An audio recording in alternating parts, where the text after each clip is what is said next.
আল্লাহ নবী আল্লাহ রাসূল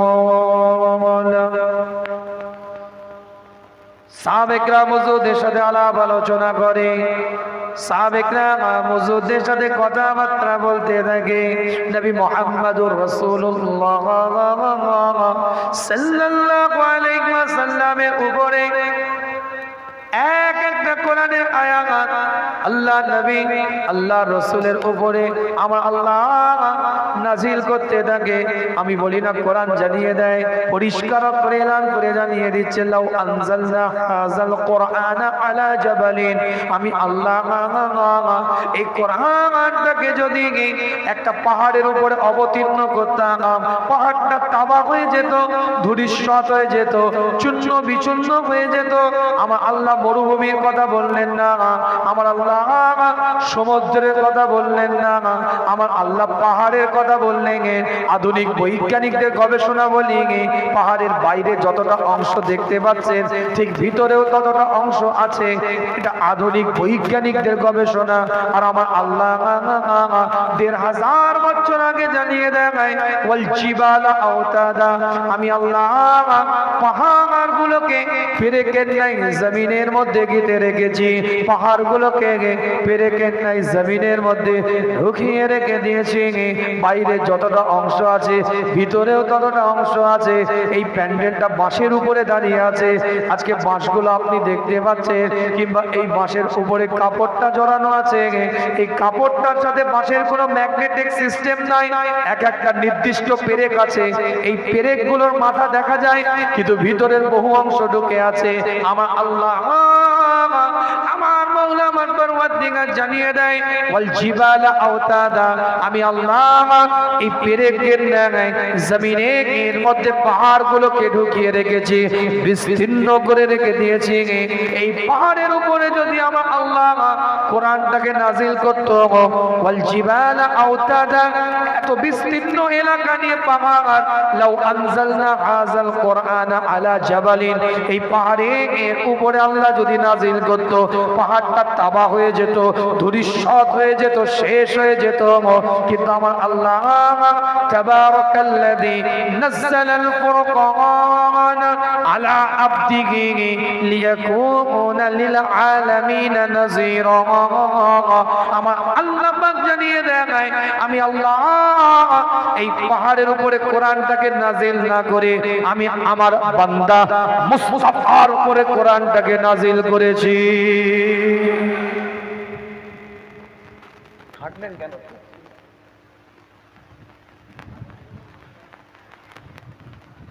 গন্ডগোল হচ্ছে, ঠিক করেন, ব্লুটুথ কানেকশন হচ্ছে। আলোচনা বোঝার চেষ্টা করেন। আল্লাহ পাক বলছেন, লাউ আনজালনা হাযাল কোরআনা আলা জাবালিন, পাহাড়ের উপরে যদি অবতীর্ণ হতো, তাবা হয়ে যেত, ধূলিসাৎ হয়ে যেত, শেষ হয়ে যেত। আবার আল্লাহ বলছেন, এত বিস্তীর্ণ এলাকা নিয়ে পাহাড়, তারপরেও কোরআনের নোট নেওয়ার ক্ষমতা তাদের ছিল না। আবার সেই আল্লাহ নিজে এলান করে দেয়, তাবারাকাল্লাযী নাযালাল ফুরকান, আমি আল্লাহ আলা আবদিহি, এই কোরআনটাকে, এই ফুরকানটাকে আমার বান্দা মুস্তাফার উপরে নাজিল করেছি। কতটা পাওয়ার আমার আল্লাহ আমার রাসূলকে দিয়েছে, লোড নেওয়ার ক্ষমতা। আল্লাহ বলছে, এটা নাজিল করে আপনার উপরে বোঝাটাকে হালকা করে দিলাম। আগে আয়াত মনে আছে তো? আগের আয়াতটা ভুলে গেলেন? সূরাতুল হাশরের 94 নম্বর সূরা 2 নম্বর আয়াত ভুলে গেলেন? বলেন দেখি। তো মুখস্থ থাকার কথা। এই আয়াত তো খুব সহজ আয়াত, মানে তো মানুষের মুখস্থ, মানে কমন কিছু আয়াতের মধ্যে, সূরার মধ্যে একটা। وَوَضَعْنَا عَنْكَ وِزْرَكَ الَّذِي أَنقَضَ ظَهْرَكَ, রাসূল আমি বোঝাটা হালকা করে দিলাম। তাহলে এত পাওয়ারফুল একটা কোরআন, আলা আবদিহি, মুস্তাফার উপর আল্লাহ নাজিল করছে, বোঝাটাকে হালকা করে দিয়েছে। আমার আল্লাহর পক্ষ থেকে কোরআন নাজিল হয়েছে, কিন্তু বোঝাটা আমার আল্লাহ আমার রাসূলের জন্য হালকা করে দিয়েছে। আলা আব্দিহি তাফসীরটা বলি, বুখারীর রিওয়ায়াত বলছি, মুসলিমের রিওয়ায়াত বলি, আবু দাউদের রিওয়ায়াত বলি, আল্লাহ নবী মুহাম্মদুর রাসূলুল্লাহ সাল্লাল্লাহু আলাইহি ওয়াসাল্লাম তাবুকের জমিনের দিকে রওনা দিয়েছে। কুফারে মক্কাদের সাথে লড়াই, ইসলামের দুশমনদের সাথে লড়াই, শরীয়তের দুশমনদের সাথে লড়াই। আল্লাহর নবী আল্লাহর রাসূল একটা জায়গায় একটু বিশ্রাম নিচ্ছেন, একটু শুয়ে আছেন, একটু সময় অতিবাহিত করছে। সাহাবে کرام হুজুরদের দিকে লক্ষ্য করে আল্লাহর নবী মুহাম্মদুর রাসূলুল্লাহ সাল্লাল্লাহু আলাইহি ওয়াসাল্লাম এলান করে, যাও তো দেখো আশপাশে কোনো জায়গা নাই, একটা কোনো কুয়ার খোঁজ পাও কিনা, একটা কূপের কোনো সন্ধান তোমরা পাও কিনা।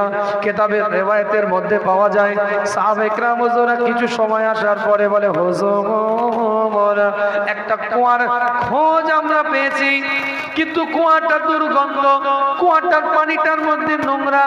হুজুর খুবই নোংরা চতুর্দিকে কুয়ার পানির মধ্যে।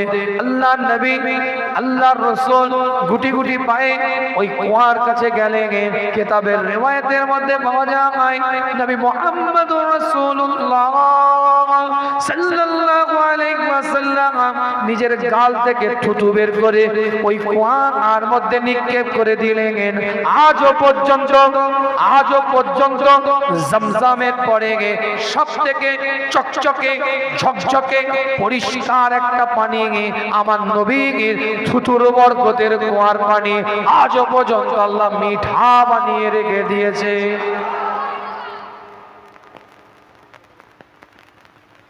হুজুর যদি থুতুটা ফেলতো, সাহাবারা হাতটা পেতে দিতেন, ছেটে ছেটে সাহাবারা খেয়ে নিতেন। জোরে বলে, অনেকে বলে নবী আমাদের মতনই মানুষ, কি আছে কি ব্যাপার বলবেন না? হাত জোর করে বলি, আপনার তাহলে কোনো এলেমই নাই, আপনার তো তাহলে কোনো জ্ঞানই নাই, কোন এলেমের ধারে বারে আপনি পৌঁছাতে পারেন নাই। আল্লাহ বলছে পাহাড়ের উপরে নাজিল করি না হয়, আলা আব্দিহি বান্দা আমার মুস্তাফার উপরে আমি আল্লাহ নাজিল করেছি। এখানেই তো সব ডিসমিস হয়ে গেল। কি করে আপনি বলছেন আমার মতন? আল্লাহ নবী মুহাম্মদুর রাসূলুল্লাহ সাল্লাল্লাহু আলাইহি ওয়াসাল্লামের খুন মোবারক একজন সাহাবা খেয়ে নিয়েছে। বুখারীর রিওয়ায়াত বলছি, রক্ত হুজুরের খুন খেয়ে নিয়েছে। আমার রাসূল বলে, খুনটা আমার কোথায় গেল? আমার খুনটাকে আমি কেন দেখছি না? আমার খুনটা কোথায় গেল?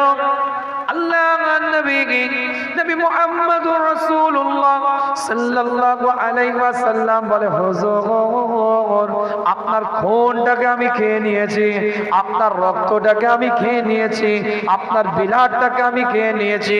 আল্লাহর নবী মুহাম্মদুর রাসূলুল্লাহ সাল্লাল্লাহু আলাইহি ওয়াসাল্লাম জানিয়ে দেয়, তোমার খুনের সাথে যখন আমার খুনটা মিলে গেছে, আমি নবী জাহান্নামে যাব না, আমার খুনও জাহান্নামে যাবে না। তোমার খুনের সাথে যখন আমার খুনটা মিশে গেছে, তুমিও জাহান্নামে যাবে না। তোমার নাসালের মধ্যে যত সন্তান দুনিয়াতে আসবে, সকলের জন্য আমার আল্লাহ জাহান্নামকে হারাম বানিয়ে দিয়েছে, হারাম বানিয়ে দিয়েছে, হারাম বানিয়ে দিয়েছে।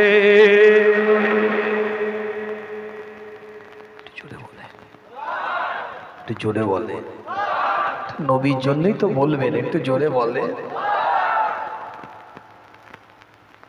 সংক্ষিপ্ত আলোচনা আপনাদের খেদমতে। আল্লাহ নবী মুহাম্মদুর রাসূলুল্লাহ সাল্লাল্লাহু আলাইহি ওয়াসাল্লামের দরবারে একজন সাহাবা একরাম হুজুরকে নিয়ে এসেছে। ইয়া রাসূলুল্লাহ, ইয়া হাবিবাল্লাহ, হুজুর এই সাহাবা একরাম হুজুরের চোখের মধ্যে একটা তীর লেগেছিল।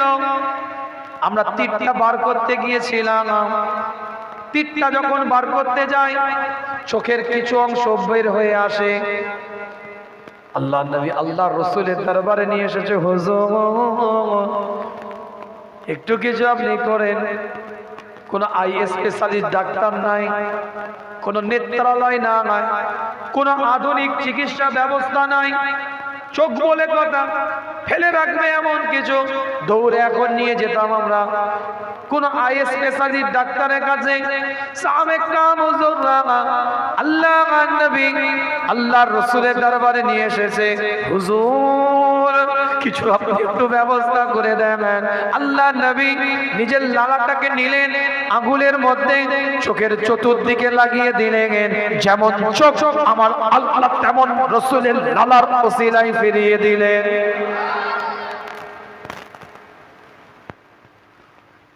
আলোচনা অনেকটাই পড়ে আছে, আমি যাই আগিয়ে একটু। আল্লাহ বলছেন ওয়ারাফা'না লাকা যিকরা, সূরাতুল ইনশিরাহ 94 নম্বর সূরার 4 নম্বর আয়াত। নবী আপনার জিকিরটাকে আলা মাকাম দিয়ে দিলাম। প্রত্যেকের হাতে অ্যান্ড্রয়েড সেট, একটা ওয়ার্ল্ড ক্লক বলে অপশন আছে। ওই ওয়ার্ল্ড ক্লকে গিয়ে দেখবেন জিএমটি, গ্রিনিচ মিন টাইম, মূল মধ্যরেখা দাগিমা রেখা মেনটেন হয়। ওখান থেকে পৃথিবীতে বিভিন্ন জায়গায় বিভিন্ন স্থানের সময়টা মেনটেন হয়। আগে তো ঘড়ি ছিল না, সফটওয়্যার ছিল না, ওয়ার্ল্ড ক্লক দেখবেন। এখন তো গুগলে সার্চ দিলে পাওয়া যায় কোন জায়গায় কোন নামাজের ওয়াক্তটা চলছে। তখন তো আধুনিক প্রযুক্তি না নয়। সূর্য মাথার উপরে ইসলাম বলে নামাজ পড়বে না, সূর্য ডুবে যাচ্ছে নামাজ পড়বে না, সূর্য উঠছে নামাজ পড়বে না। আমি একদম সহজভাবে আপনাদেরকে বলছি, সূর্য একটু পশ্চিম দিকে হিলে গেছে, ইসলাম বলে জোহরের ওয়াক্ত এসে গেছে। একদম সাদা মাটা বোঝাচ্ছি। সূর্য যখন আসলি ছায়ার থেকে ডবল হয়ে গেছে, হানাফি মাযহাব অনুযায়ী আসরের ওয়াক্ত আরম্ভ হয়ে গেছে। সূর্য ডুবে গেছে, মাগরিব শুরু হয়ে গেছে। সূর্যের ওয়াক্তের সাদা ভাগটা লালি ভাগটা চলে গেছে, মাগরিবের ওয়াক্ত চলে গেছে, এশা আরম্ভ হয়ে গেছে। সুবহ সাদেকের আগের মুহূর্তে ফজরের ওয়াক্ত আরম্ভ হয়ে যায়। সূর্য উঠে গেছে, ইশরাক আরম্ভ হয়ে গেছে। সূর্য মাথা পর্যন্ত যায় না, আগের মুহূর্ত পর্যন্ত চাষের ওয়াক্ত শুরু হয়ে গেছে। রাতের 1/3 অংশ হয়ে গেছে, ফজরে আপনার তাহাজ্জুদের ওয়াক্ত আরম্ভ হয়ে গেছে। আল্লাহ নবী মুহাম্মদুর রাসূলুল্লাহ সাল্লাল্লাহু আলাইহি ওয়াসাল্লামের সাহাবারা এইভাবে মেনটেন করতে গেলে এখন তো ওয়ার্ল্ড ক্লক হয়ে গেছে। জিএমটি গ্রিনিচ মিন টাইম থেকে আমরা আধুনিক প্রযুক্তি দিয়ে জানতে পারি। আল্লাহ পাক জানিয়ে দিচ্ছে ওয়ারাফা'না লাকা যিকরা, নবী রাসূল আপনার জিকিরটাকে আমি আল্লাহ আলা করে দিলাম। আজকে এই জায়গায় বাজে এখন 10:52, 2.5 ঘন্টা পিছনে গেলে সৌদির টাইম হয়ে যাবে, 2.5 ঘন্টা সামনে গেলে মালয়েশিয়ার টাইম হয়ে যাবে। আর এই মুহূর্তে আপনি আমেরিকায় ফোন দিলে আপনার আমার এখানে এশার ওয়াক্ত আরম্ভ, আর আমেরিকাতে চাষের ওয়াক্ত চলছে। খুব ভালো করে বুঝবেন আলোচনাটা। পৃথিবীর একটা জায়গায় নির্দিষ্ট কোনো ওয়াক্ত থাকে না, রোটেশন হয়, ঘুরতে থাকে, এক এক জায়গায় এক এক ওয়াক্ত হয়। আমার আল্লাহ আমার মাওলা আমার পরওয়ারদিগার জানিয়ে দেয়, রাসূল আমি আল্লাহ আপনার জিকিরটাকে আলা করলাম, আমি আল্লাহ আপনার জিকিরটাকে উচ্চ করলাম, আমি আল্লাহ আপনার জিকিরটাকে টপ র্যাঙ্কের বানিয়ে দিলাম। কিতাবটা খুলে দেখেন, পৃথিবীর কোনো না কোনো জায়গায় কোনো না কোনো স্থানে নামাজের কোনো না কোনো ওয়াক্ত চলে। আল্লাহর কোনো বান্দা আল্লাহকে সিজদা দেয়, মাথাটাকে সিজদা থেকে তুলে নেয়, সালাম ফেরাবার আগে আল্লাহ আর বান্দাগুলো নবীর উপরে দরুদও পড়ে, সালামও পড়ে।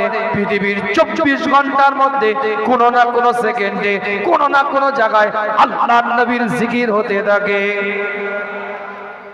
জোরে বললে এটা চেয়ার দাও ভাই, চেয়ার দাও।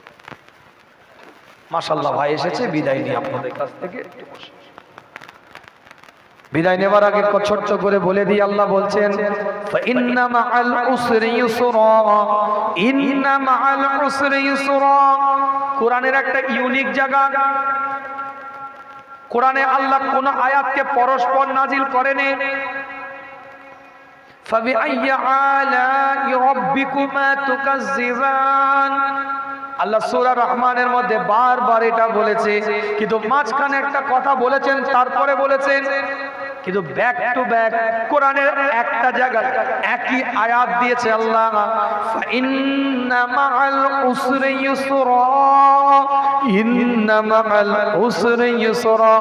নবী, এখন আপনার কষ্ট হচ্ছে, একদিন আপনি সাকসেস হবেন, আপনি সাকসেস হয়ে উত্তীর্ণ হবেন। فإذا فرغت فانصب وإلى ربك فارغب। নবী, যখনই সুযোগ পাবেন, সময় পাবেন, আপনার রবের জিকিরের মধ্যে আপনি লিপ্ত হয়ে যাবেন। এই চারটে আয়াতের বড় ব্যাখ্যা ছিল, ভাই এসেছে আলোচনা নয়। বিদায় নেওয়ার আগে শেষ কথা বলে যায়, মসজিদটাকে আবাদ করেন, মসজিদে গিয়ে তো নামাজটা সিজদার মধ্যে লুটিয়ে যান। শুধু মসজিদের মধ্যে আল্লাহ রাব্বুল আলামিন এলান করে দেয় যে নিজের জায়গা মসজিদের মধ্যে করে নিল। রাসূল জানিয়ে দেয় আল্লাহ তার জায়গাটাকে জান্নাতের মধ্যে করে দিল।